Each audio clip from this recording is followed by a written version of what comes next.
Salut à tous, c'est Fred et bienvenue à vous dans cette nouvelle vidéo.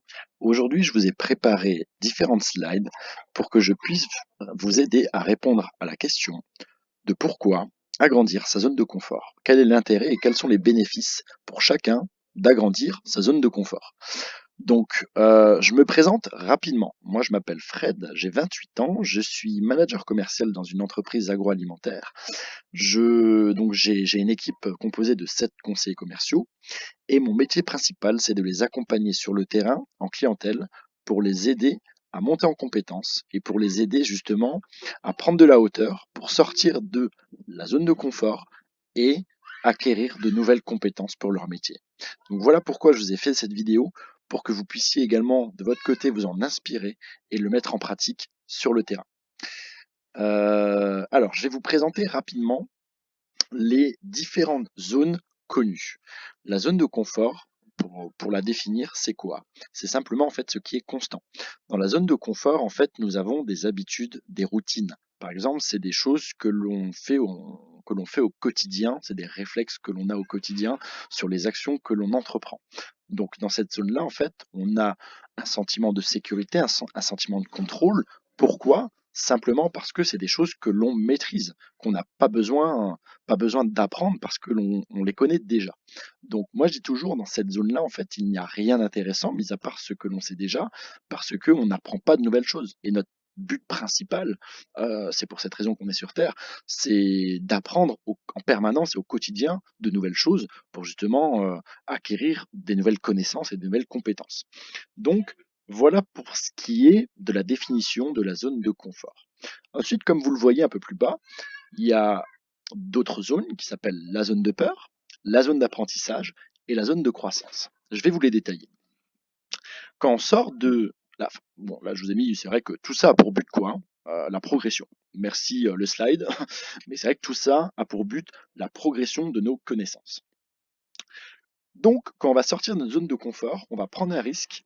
On va prendre un risque parce que à partir du moment où on va sortir des habitudes et des routines que l'on entreprend au quotidien, on va prendre un risque parce qu'on va aller vers l'inconnu.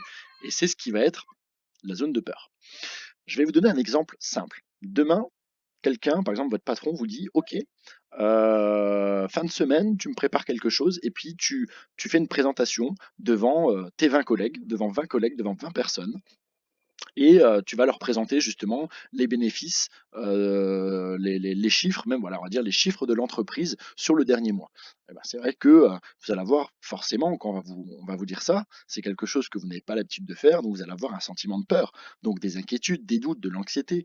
Vous allez même manquer de confiance en vous parce que c'est vrai que, c'est quelque chose qui est tout nouveau pour vous et vous allez être aussi être affecté par les opinions, par le manque de confiance, en vous. Donc c'est vrai que à partir du moment où on sort de la zone de confort, c'est on prend un risque et c'est vrai que ça peut être à double tranchant. Soit on se dit non, on abandonne et puis on retourne dans son petit confort, ou soit on dépasse justement cette peur et à ce moment-là, on va apprendre de nouvelles choses. Donc voilà pour le sentiment en fait de la zone de peur. Donc c'est cette fameuse prise de risque et les sentiments humains que l'on va rencontrer, des inquiétudes, de l'anxiété, etc. Si vous décidez, et c'est ce qu'il faut faire justement pour monter en compétence, si vous décidez de dépasser vos peurs et que vous avez justement suffisamment de combativité pour dépasser vos peurs, vous allez justement expérimenter la chose. Donc pour reprendre mon exemple initial, il faut que vous fassiez une conférence devant 20 collègues, c'est vrai que vous allez expérimenter quelque chose de nouveau. Et c'est ce qu'on va appeler, vous allez à ce moment-là être dans votre zone d'apprentissage. Donc c'est quelque chose que vous ne connaissez pas, mais que vous commencez à connaître parce que justement vous allez développer de nouvelles compétences. Vous allez justement réaliser un nouveau défi, découvrir quelque chose de nouveau. Parler devant 20 personnes, c'est pas facile, c'est pas évident. Donc c'est vrai que c'est une nouvelle découverte pour vous. Et puis, au final, vu que vous allez apprendre de nouvelles choses, vous allez commencer à prendre plaisir. Il y a aussi justement, j'ai mis envie d'apprendre. C'est vrai qu'on a envie encore d'apprendre et envie de le faire encore parce qu'on aura pris plaisir à le faire. Ça va générer de la motivation, de l'audace et puis justement, on aura justement ce sentiment, d'avoir réussi un certain challenge, et on va générer forcément de la confiance en soi parce que vous le fassiez mal ou bien, au final, tout en restant pragmatique, mais surtout optimiste. Il faut se dire que voilà, vous l'avez fait et vous avez essayé de le faire. Donc c'est vrai que vous expérimentez. Et puis si c'était par exemple une conférence qui n'était pas à la hauteur de vos attentes ou à la hauteur des attentes de votre patron, c'est pas grave. Au moins vous avez expérimenté la chose et la prochaine fois, bah, ce sera meilleur parce que vous aurez appris de vos erreurs.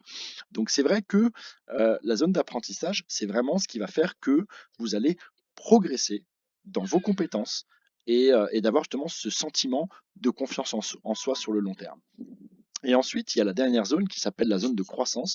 Donc, c'est ce que l'on a acquis. Et en fait, si je prends mon exemple initial, le fait de faire une conférence devant 20 personnes, vous aurez justement un sentiment de joie au final, même si vous avez échoué, c'est pas grave, vous aurez quand même le sentiment, ce sentiment de joie de dire, bah, ok, mais moi au moins je l'ai fait, quoi. Vous allez avoir ce sentiment de satisfaction, de progression aussi de vos compétences, et vous allez aussi en parler autour de vous. Voilà, vous avez parlé à vos amis, par exemple le week-end, ah, j'ai fait une conférence devant 20 personnes, etc.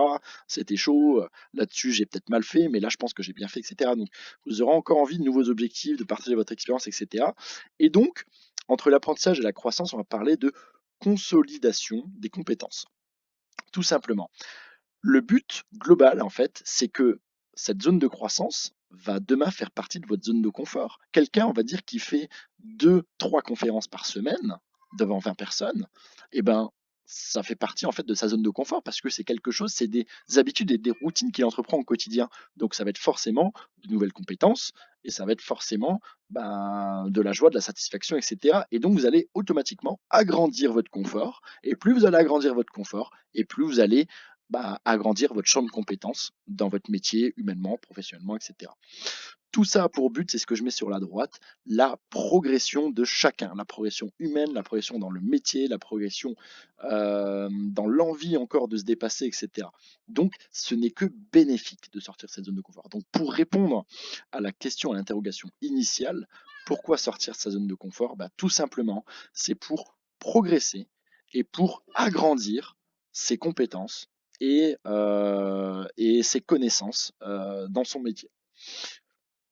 Je voulais aussi vous montrer ce petit tableau, je trouve qu'il est hyper intéressant. C'est en fait pour vous démontrer deux choses.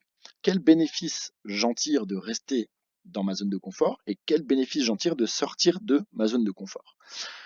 Rester en zone de confort, pour faire simple, à très court terme, bah, on va pas générer de l'anxiété. Par exemple, le fameux exemple de la conférence devant 20 personnes, bah, on n'aura pas de questions à se poser parce qu'on va pas le faire. Donc c'est vrai que on est tranquille, on est serein, pas de problème, on maîtrise ce que l'on fait et on reste dans cette zone de confort-là.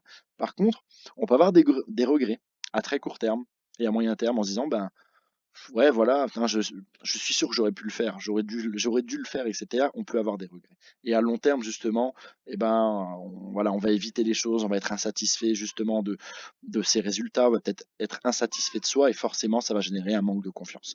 Par contre, les bénéfices de sortir de sa zone de confort, alors, à très court terme, ce que je disais, le stress, l'anxiété, etc., parce que sur le coup, bah, on va être stressé de faire quelque chose dont on n'a pas l'habitude de faire, mais à court et moyen terme, on va être positif, on va avoir une satisfaction justement de soi, de ses compétences, et justement, ben voilà, on va augmenter ses connaissances et donc agrandir sa zone de confort. Donc, vous comme moi, comme tout le monde, nous avons tous intérêt en fait à sortir de la zone de confort, même si à très court terme, on peut avoir des inquiétudes, des peurs, etc. À très long terme, enfin en tous les cas, à moyen terme et à long terme, ce sera que bénéfique parce qu'on aura acquis des nouvelles compétences et des nouvelles connaissances. Donc, deux chemins s'offrent à vous. Soit on choisit, on choisit de rester dans sa zone de confort, ou soit on décide justement de la surpasser, de dépasser ses peurs et d'apprendre de nouvelles choses. Bah écoutez, voilà, j'espère que bah, la vidéo vous a plu. En tous les cas, c'est ce que je mets en mot de la fin, à vous de tester du chemin à prendre. Donc, je réponds à la question initiale, pourquoi agrandir sa zone de confort? Simplement pour vous aider à monter en compétence, dépasser vos peurs. Il faut que votre objectif soit beaucoup plus fort que vos peurs. À partir du moment où votre objectif est beaucoup plus fort que vos peurs, rien ne pourra vous arrêter. Et vous allez être combatif et vous allez tout faire pour réussir. Donc, ayez ça à l'esprit. Votre objectif doit être supérieur à vos peurs. Et il faut que chacun puisse dépasser ses peurs pour atteindre ses objectifs. Ceux qui ont réussi, ils ont compris ça, ils l'ont appliqué, ils l'ont pratiqué, et justement, ils ont réussi à faire la différence par rapport aux autres. Donc, Après, à vous de décider. N'hésitez pas à mettre en commentaire justement ce que vous avez pensé de la vidéo, à vous abonner à ma chaîne, à mettre un petit pouce si vous avez aimé. Et puis écoutez, moi je vous dis à très bientôt dans une autre vidéo. Bonne journée, à plus, ciao ciao.